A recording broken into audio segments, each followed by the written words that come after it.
Rabbi shrah li sadri wa yassir li amri wahlul 'uqdatam min lisani yafqahu qawli wahdi qalbi bi rahmatika ya arhamar rahimin. Alhamdulillah.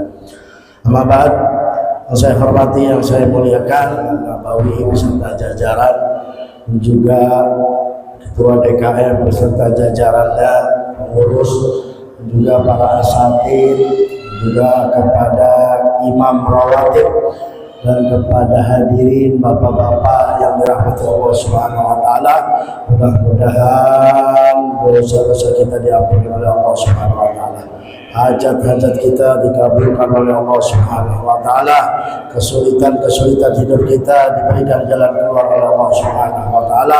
Dan mudah-mudahan tidak dicabut nyawa kita kecuali sudah beribadah haji dan umrah. Amin ya rabbal alamin. Tidak lupa husnul khatimah ya Allah.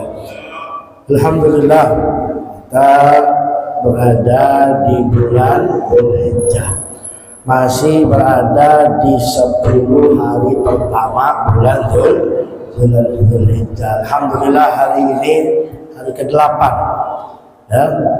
Selamat kepada antum yang sudah melaksanakan puasa Tarwiyah tadi, dan mari sama-sama kita niatkan untuk berpuasa sunnah Arafah besok.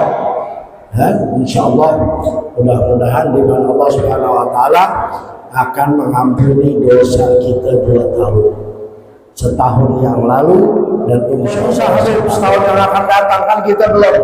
Nah, ini para ulama mentakwilkan bahwa ada isyarat bahwa insya Allah umur kita diperpanjang setahun ke depan. Amin ya rabbal alamin. Ya, jangan lupa. Dan insya Allah ada tanggal 10 Dzulhijjah, yaitu hari Senin, kita melaksanakan salat Idul Adha. Bagi yang tidak berhaji, maka disunnahkan untuk berkurban. Berarti kurban hari apa? Hari Senin, Selasa, Rabu, Kamis, ya, 4 hari. 10, 11, 12, 13. Senin, Selasa, Rabu, Kamis. Kurban hari Senin, nggak apa-apa hari Selasa. Duitnya misalnya hilal belum kelihatan nih, hilal belum kelihatan deh, ya udah kalau di Selasa. Hilal belum kelihatan juga, rebut berapa?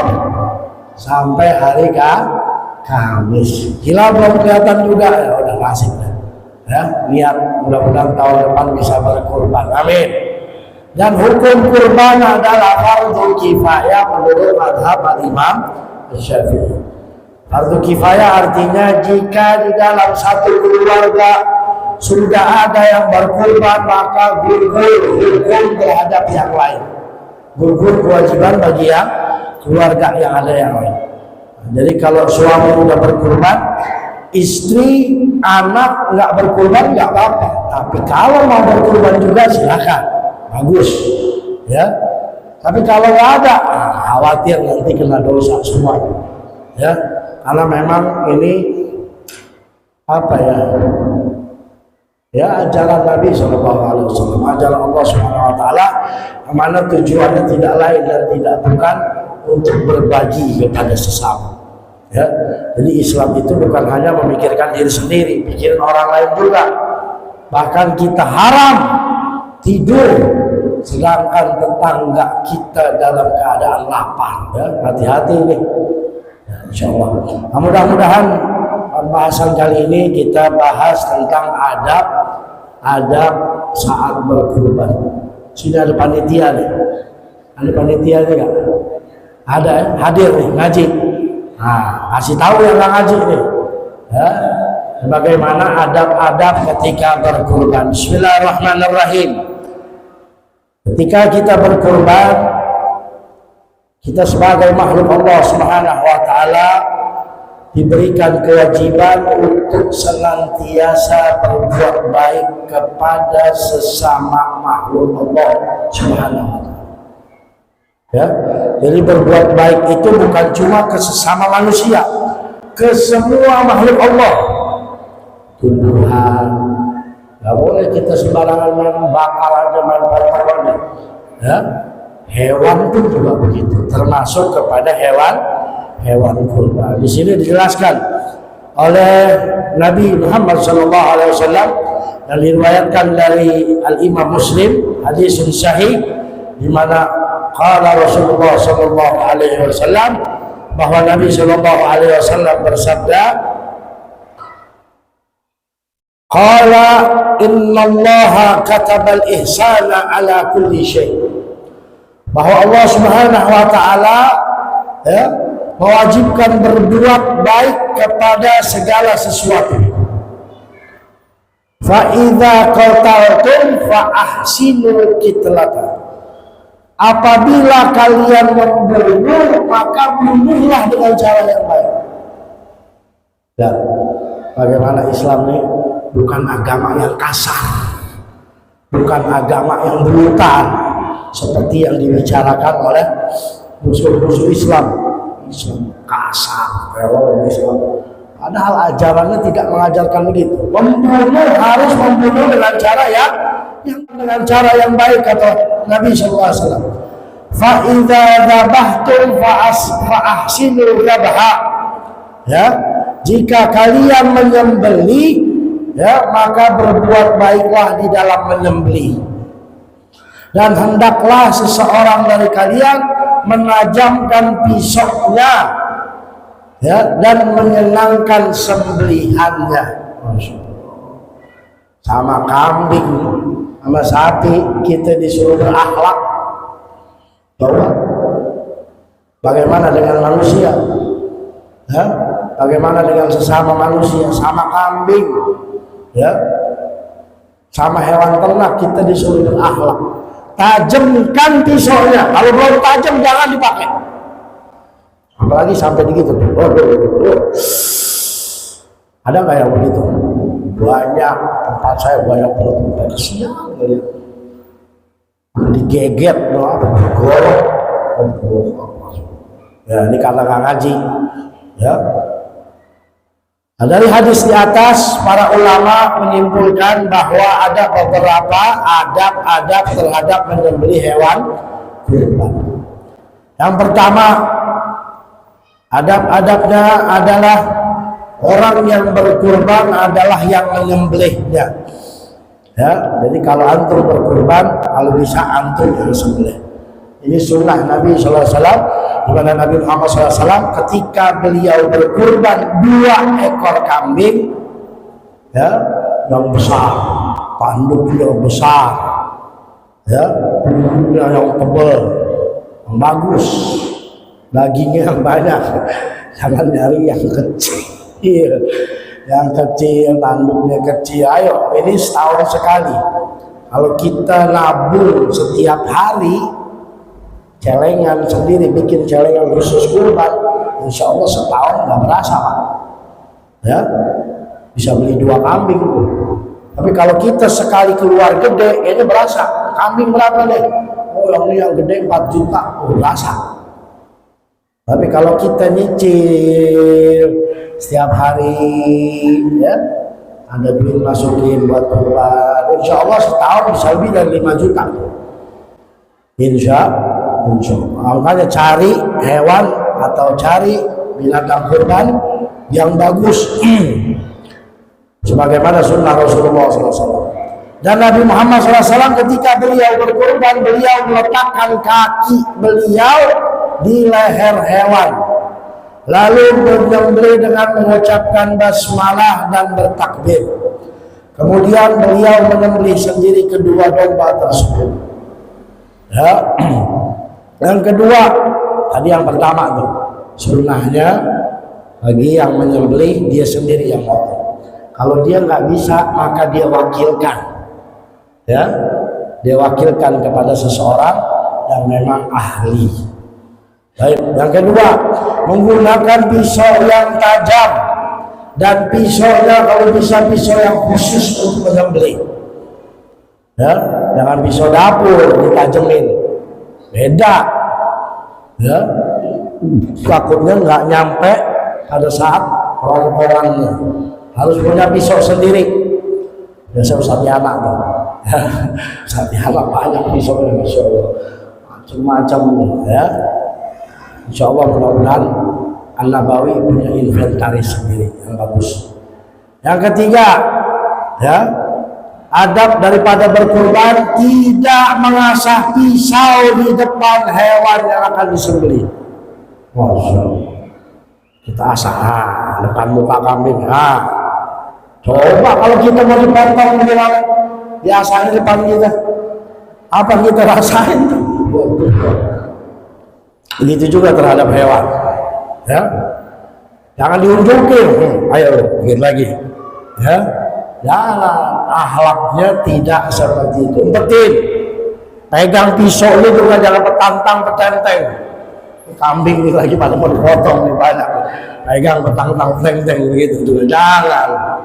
Dia melihat tuh pisau, emang tuh pikir hewan nggak takut, cuma lihat biasa aja dia. Padahal hatinya tak. Jadi jangan ya sampai menyakiti hewan kurban dengan cara seperti itu. Nanti ada hadisnya. Kata Sayyidah Aisyah, apakah kau mau mematikan dia sebelum dia mati? Ya, jangan matiin hewan kurban sebelum dia mati. Masya Allah, ya. Baik, ya ini yang ketiga, tidak mengasah pisau. Nah, jangan. Yang berikutnya, hadisnya dari Nabi SAW. Rasulullah SAW memerintahkan untuk mengasah pisau tanpa memperlihat kepada hewan yang akan disembelih. Ini adalah larangan ya Pak. Kalau udah ada larangan jangan. Kalau udah ada larangan jangan dilakukan. Ya. Nah ini hadis daripada Sayyidah Aisyah yang diriwayatkan oleh Imam Baihaqi. Kata Sayyidah Aisyah, apakah engkau ingin mematikannya dengan beberapa kematian? Ya, marah Sayyidah Aisyah kalau melihat hal-hal seperti itu. Yang keempat, adab daripada berkurban yaitu menghadap kiblat. Ya, ini sunnah. Menghadap kiblat lalu membaringkan hewan di atas lambung sebelah kiri. Ya, dengan memposisikan kepala di selatan, kaki di barat, dan leher menghadap kiblat. Kiblat sini, nanti kepala di sini, kaki di sini. Ya, lehernya menghadap kiblat. Baik. Yang kelima, adab-adab daripada berkurban. Menurut para ulama, meletakkan kaki penyembelih di atas leher hewan yang akan disembelih. Nah, ini seperti hadis tadi bahwa Nabi Muhammad SAW kalau berkurban taruh kepalanya di paha, kepala hewan ditaruh di paha. Ya. Yang keenam, disembelih dengan cepat agar cepat mati. Ya, makanya tuh harus benar-benar kena, harus benar-benar kena. Udah ikut pelatihan Juleha belum? Jadi udah ya, harus ikut pelatihan Juleha, terutama bagi para pemotong. Bagi yang suka motong harus ikut taklim. Jangan merasa kita sudah bisa. Kalau kita merasa sudah bisa, walaupun cuma mengandalkan berani, nanti hewannya kesian. Ya, baik. Yang ketujuh, pastikan bahwa bagian tenggorokan, kerongkongan, dua urat leher telah pasti terpotong. Ya, dua urat leher terpotong. Jadi jangan sembarangan, harus benar-benar matang. Yang kedelapan, sebagian ulama menganjurkan agar membiarkan kaki kanan bergerak, ya, sehingga cepat mati. Baik. Yang kesembilan, tidak boleh mematahkan leher korban, leher hewan kurban sebelum benar-benar mati. Ya, biasanya dia ada napas terakhir tuh, makanya suka apa? Masih bergerak. Nah ini biasanya yang masih bergerak ini motongnya belum benar nih. Biasanya Karena kalau dia udah ahli sekali potong, just habis sudah. Ya, kecuali yang motongnya kurang ahli. Kadang hewan korban ditaruh masih itu tuh, masih apa? Gelepar. Ini kurang ahli berarti. Ya, baik. Jangan dipatahin dulu palanya tuh, sebelum dia benar-benar mati. Kalau dia dipatahin palanya dia belum mati, nah ini takutnya kurbannya tidak bisa dimakan. Baik, yang ke-10, ya, menyelaraskan napas penyembelih dengan napas hewan. Nah, ini penting nih Pak, jangan sampai ya berakibatnya apa?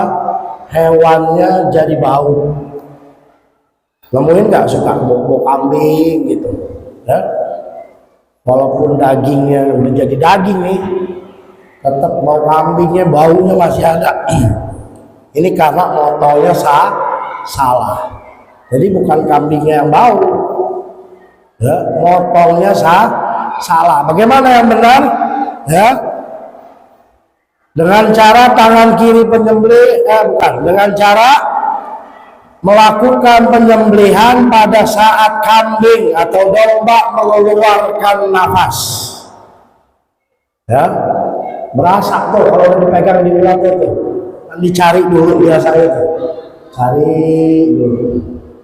Kalau udah dapat, potong pas mengeluarkan nafas. Kalau kita potong begitu kita cas, saat dia tarik nafas, bau, ya, dagingnya jadi bau, bukan basi, bau, berasa udah baunya deh. Nah, ya, makanya nggak sembarangan. Kalau bisa ikut latihan, ya, nah latihan pakai boneka, ya, kalau pakai boneka nggak berasa. Baik. Yang ke-12, pada saat memotong penyembelih harus menahan nafas. Ya, artinya ketika pisau masih menempel di leher, penyembelih udah menahan nafas. Ya, lalu ketika menyembelih mengucapkan Bismillahirrahmanirrahim, seperti yang diucapkan oleh Nabi Muhammad Sallallahu Alaihi Wasallam. Hati-hati Pak, kalau sampai lupa nih mengucapkan Bismillah Allahu Akbar, dagingnya nggak bisa dimakan.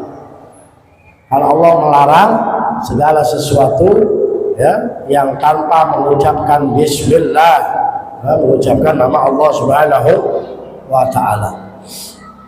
Yang ke-13, ya, ketika menyembelih pisau diarahkan dari atas ke bawah dan jangan melepas pisau dari leher sebelum hewan sembelihan benar-benar mati. Biasanya Pak, ya, kalau dia udah ahli sekali putus, sekali cas putus, ya. Nah, ada juga yang bagaimana, 2 kali, sekali tarik lagi. Yang kalau udah sampai di ini, nah, ini bisa sampai kena hukum haram. Hati-hati, ya.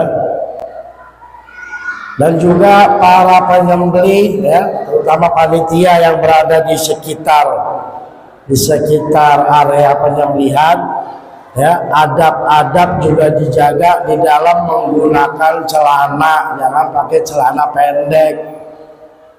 Kalau celana pendeknya di bawah dengkul nggak apa-apa. Jangan terbuka aurat, ya.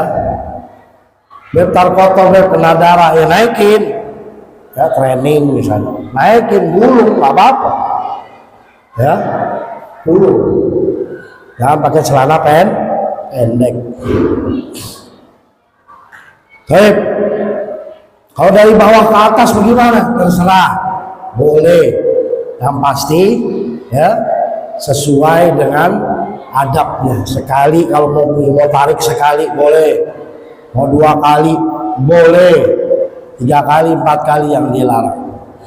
Yang berikut yang ke-14, ya, jika hewan masih bergerak setelah disembelih, maka tunggu sampai hewan tersebut benar-benar habis, ya, benar-benar udah mati. Ya, jangan belum mati langsung dibawa ke bagian pengulitan, langsung main seset aja tuh kulit-kulit itu. Allahu Akbar. Hewan masih belum selesai, belum mati, belum hilang, belum habis, tiba-tiba dikulitin. Ya Allah. Ya, makanya pentingnya ngaji, pentingnya belajar supaya kita tahu. Karena banyak hal-hal yang halal bisa menjadi haram, ya, ketika kita tidak pelajari dengan benar.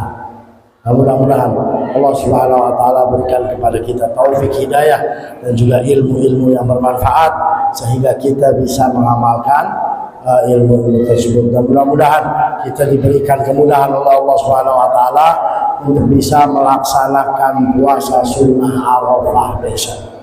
Ya. Kalau mau dikodok bagaimana Habib? Saya mau kodok nih, misalnya utang Ramadan masih ada misalnya. Bagaimana? Gabung aja. Saya niat kodok Ramadan fardu dan juga sunnah Arafah. Ya, insya Allah mudah-mudahan wajib dan sunnah dua-duanya insya Allah diterima oleh Allah Subhanahu wa ta'ala. Amin ya rabbal alamin. Wabillahi taufiq wal hidayah. Assalamualaikum warahmatullahi wabarakatuh.